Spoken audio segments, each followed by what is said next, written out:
Hello and welcome back student. This is a video lecture on the course syllabus of Gondwana University BSc in Computer Science second year semester 4. We are studying data structures and today's topic is bubble sort. Actually we have discussed bubble sort in our last video. We also seen the algorithm, but before I move to the next algorithm, that is next sorting technique, I just want to revise this bubble sort algorithm. So bubble is the name of the algorithm and data is the array on which you are going to perform. A data is a sequence of numbers also. That also you can understand. That data is a sequence of number basically on which sorting technique will be performed, and n is the total number of digits in your sequence.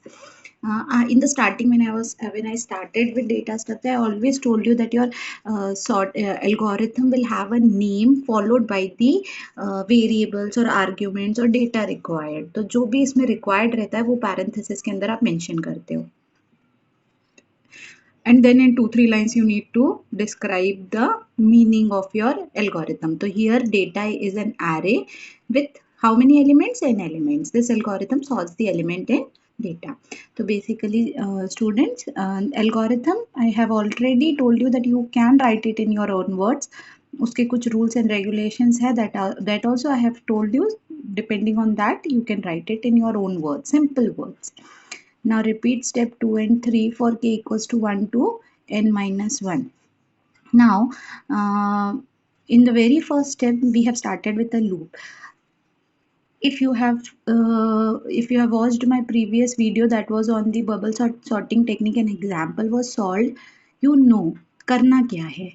अगर 8 element है तो 7 passes बनाने हैं. हर पास में n minus पास number comparison करने हैं, मतलब बार बार एक ही चीज करनी है. तो स्टार्टिंग में ही हमें लूप लगानी है और 2 स्टेप्स को रिपीट करना है. एक तो बार बार पासेस रिपीट करने हैं और हर एक पास में बार बार कंपैरिजन रिपीट करने हैं.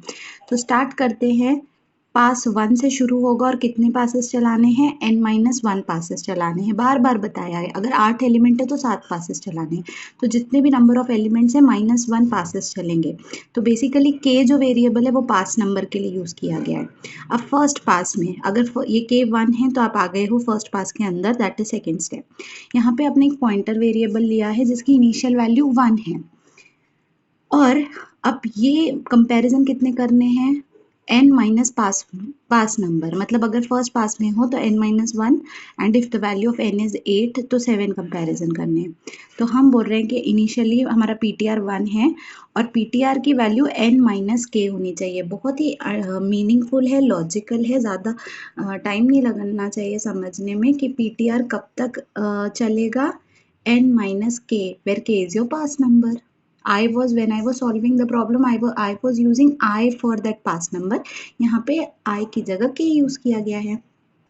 और हर बार PTR अपडेट भी तो होगा, तो हर बार PTR को PTR प्लस 1 करना है. बट बिफोर दैट आपको चेक करना है कि इफ डेट ऑफ PTR यानी फर्स्ट वैल्यू और सेकेंड वैल्यू में आप कंपेरिजन करो, if it is greater interchange. अब एंड ऑफ स्ट्रक्चर PTR को हर बार अपडेट करना जब PTR जैसे n माइनस 3, अगर आप थर्ड पास में हो n माइनस 3 कितने comparison? 5 comparison, taking into account कि n की वैल्यू 8 है तो 5 कंपैरिजन करने हैं. तो पहले 1 कंपैरिजन होगा, फिर PTR plus 1 second comparison, PTR plus 1 third comparison, PTR plus 1 fourth comparison, PTR plus 1 fifth comparison and PTR plus 1 six comparison नहीं होगा. क्यों? क्योंकि हमने लूप में मेंशन किया है कि PTR should be equal to और less than n minus k. तो 5 कंपैरिजन के बाद वो लूप बाहर आ जाएगा, इनर लूप से बाहर आएगा और फिर आउटर लूप से बाहर आएगा, exit. So simple. Okay, now let's understand the complexity of bubble sort algorithm. Complexity of bubble sort algorithm क्या है?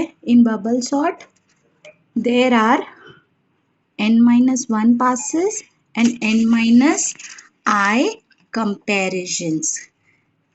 n minus 1 passes में n minus I comparisons हो रहे हैं. तो इसको लिख कैसे सकते हैं? इसको लिख ऐसे सकते हैं, देखो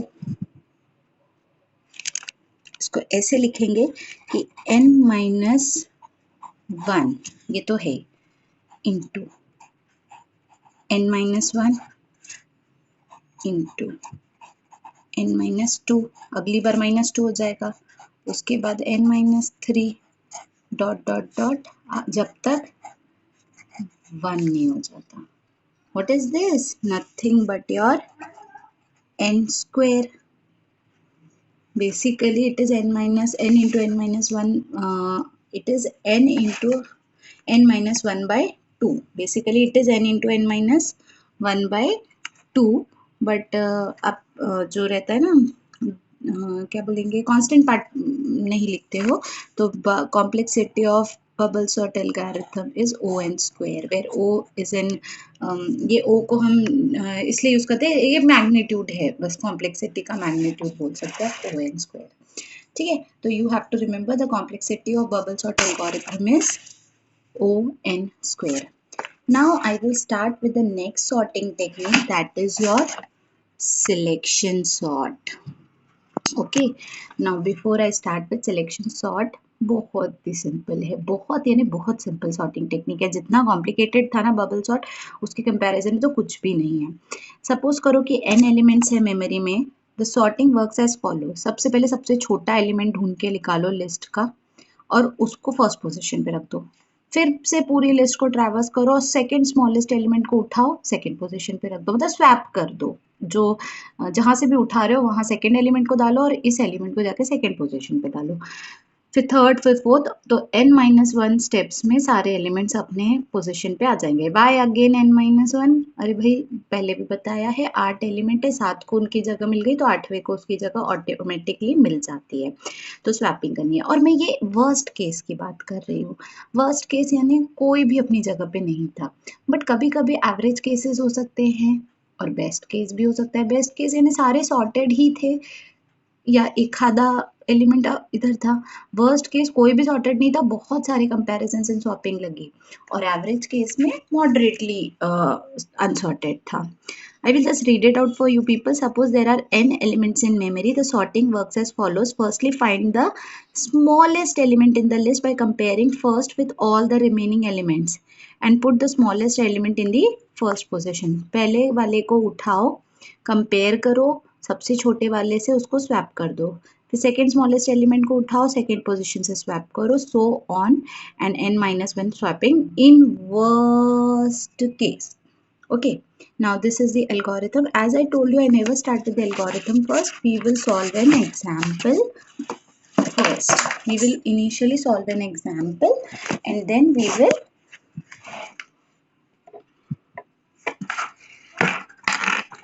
understand the algorithm. 13, 15, 28, 9, 4, 18. Okay, that is the list I am having. 13, 15, 28, 9, 4, 18. बहुत छोटी सी लिस्ट ली है. ओके, अब ये एक अनसॉर्टेड लिस्ट है जैसे कि हम देख सकते हैं और इसको सॉर्ट करना है बट यूजिंग सिलेक्शन सॉर्ट. कैसे होगा मैंने आपको बताया, अगर n एलिमेंट्स है तो n-1 स्वैपिंग यहाँ पे लगती है. n-1 passes. फर्स्ट पास को क्या करना है, पास 1 में सबसे छोटे एलिमेंट को ढूंढो. कौन है भाई, 4. तो 4 को फर्स्ट पोजीशन के एलिमेंट के साथ स्वैप करो. तो 4, 15, 28, 9, 13 एंड 18. ठीक है, ये पास 1 हो गया. Pass 2, compare to your bubble sort यहाँ पे बहुत कम स्वैपिंग होती है. नेक्स्ट, सेकेंड स्मॉलेस्ट एलिमेंट 9 है तो उसको सेकेंड पोजीशन वाले से स्वैप करो.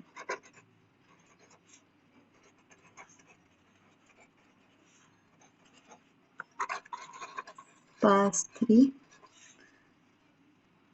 थर्ड स्मॉलेस्ट एलिमेंट 13 है, इन दोनों को स्वैप करो. 4, 9, 13,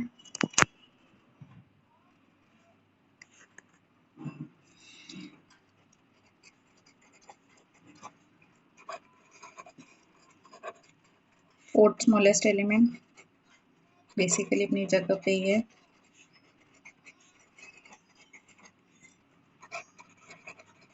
पास 5, ये वाला यहाँ तो 4, 9, 13, 15, 28 सॉरी 18 एंड 28।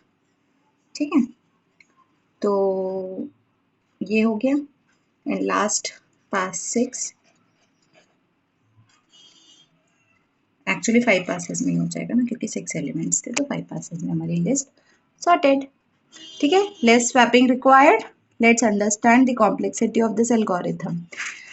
तो बेसिकली कॉम्प्लेक्सिटी कैसे निकालते हैं, कितने बार स्वैपिंग की गई, कितने पासेस थे। तो अगेन n-1 पासेस थे और हर पास में एक स्वैपिंग थी। n-1 पासेस में every time you were doing one swapping. लेकिन देखो स्वैपिंग एक थी, बट आप कंपैरिजन कितने कर रहे थे वो इंपॉर्टेंट है। तो हर पास में हम n-1 कंपैरिजन ही कर रहे थे।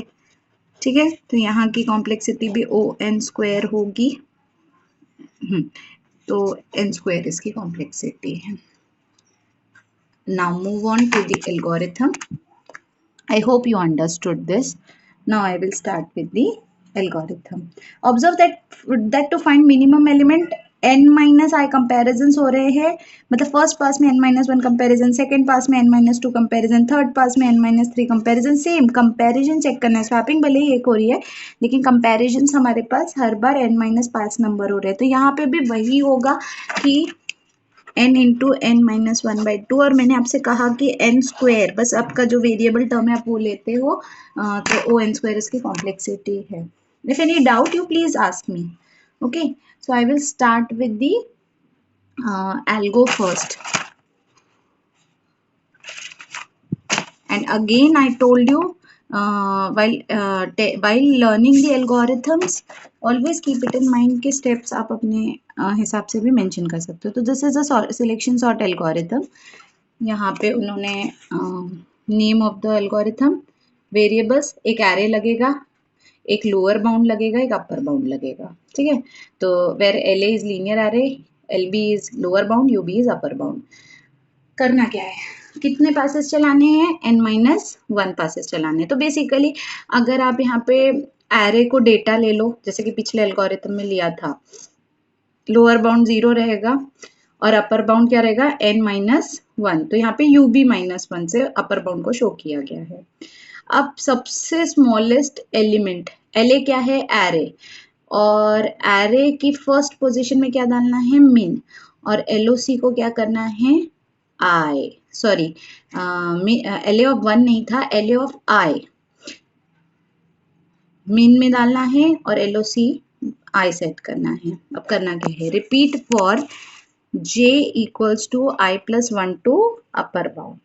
अगर आपका LA ऑफ J मिनिमम से छोटा है तो आप क्या करोगे, LA ऑफ J में आप मिनिमम डाल दोगे और LOC को J सेट कर दोगे।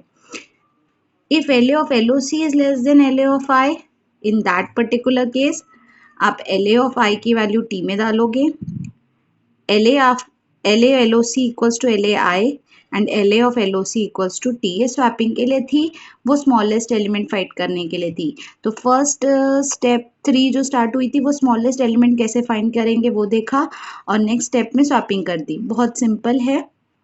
और एक बार समझेंगे कि यहाँ पे 3 वेरिएबल्स यूज़ किए गए, लोअर बाउंड से अपर बाउंड -1 तक पूरा ट्रैवर्सल करना है।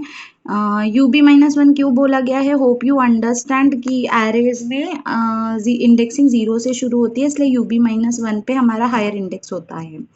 अब पहले बात क्या बोला, I की इनिशियल वैल्यू क्या रहेगी, 0। आपका लूप चल रहा है लोअर बाउंड से अपर बाउंड -1 तक। तो पहली बार जब लूप एग्जीक्यूट होगा तो I में 0 होगा, LA ऑफ 0 में जो कुछ भी है उसको फिलहाल के लिए मिनिमम मान लो, और उसकी LOC 0 हो गई। पहली बार तो हमने मान लिया कि जो पहला एलिमेंट है वही मिनिमम है। उसके बाद हमने अब I+1 से लेकर अपर बाउंड तक के सारे एलिमेंट्स को हम चेक करेंगे कि जिसको हमने मिनिमम माना था उससे भी छोटा कुछ है क्या, और अगर ऐसा है तो वो वैल्यू जे से डिनोट की गई है, तो हम दोनों को इंटरचेंज कर लेंगे। अब नया मिनिमम हो जाएगा LAJ और नई लोकेशन हो जाएगी जे। एक बार और समझ लेते हैं, फिर नीचे की स्वैपिंग समझेंगे। देखो, शुरुआत करो लोअर बाउंड से अपर बाउंड -1 तक। पहले I की वैल्यू क्या है, अगर एग्जाम्पल के थ्रू समझे, अगर लोअर बाउंड 0 है और अपर बाउंड 7 है, तो पहली बार LA ऑफ 0 में जो है उसको ही मिनिमम मान लो। मान लो पहला एलिमेंट जो है एरे का वो मिनिमम है और उसकी LOC को सेट कर दो 0।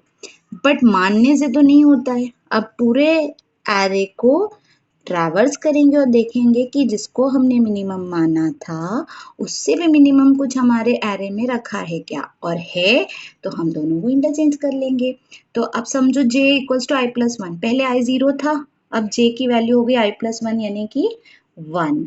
अब 1 से लेके अपर बाउंड तक पूरा रिपीट करो। LA ऑफ 1 में जो रखा है वो मिनिमम से छोटा है क्या, समझो नहीं है, तो LA ऑफ 2 चेक करो, फिर LA ऑफ 3 चेक करो, फिर LA of 4, LA of 5, LA of 6, LA of 7 तक चेक करो। समझ लो LA ऑफ 5 में एक ऐसा एलिमेंट रखा है जो पहले हमने मिनिमम माना था उससे छोटा है, तो अब नया मिनिमम हो गया LA ऑफ 5, मतलब कि LA ऑफ J, और नई लोकेशन हो गई 5। तो इस तरीके से हमारे पास सबसे मिनिमम एलिमेंट आ जाएगा। एक बार सबसे मिनिमम एलिमेंट आ गया तो करना क्या है, अब बस स्वैपिंग कर देनी है। तो जिस भी लोकेशन पे आप थे और जिस लोकेशन पे आपका स्मॉलेस्ट एलिमेंट है, चेक करो कि अगर वो उससे छोटा है क्या है, तो जो उस एरे में रखा था पहले से, LA ऑफ I में, LA ऑफ 0 में जो पहले से रखा था उसको एक टेम्पररी वेरिएबल T में डाल दो। ठीक है, अब आपका LA ऑफ 0th पोजीशन या फर्स्ट पोजीशन जो भी ith पोजीशन पे आप होंगे वो खाली हो गई, क्योंकि उसका डेटा तो आपने T में डाल दिया तो वो पोजीशन खाली है। अब LA ऑफ LOC में क्या रखा है, LA ऑफ LOC में बेटा सबसे मिनिमम एलिमेंट रखा है, तो LA ऑफ LOC का जो भी डेटा है उसको उस खाली पोजीशन यानी LA ऑफ I में डाल दो, और LA ऑफ LOC में वो टेम्पररी वेरिएबल का डेटा डाल दो। है ना कि नहीं ईजी। तो इस तरीके से स्वैपिंग भी हो जाएगी। And for, please go through this algorithm. If you have doubt, you are always welcome to ask me. Okay, that's it for today. In my next video, we will understand the next sorting algorithm. Thank you.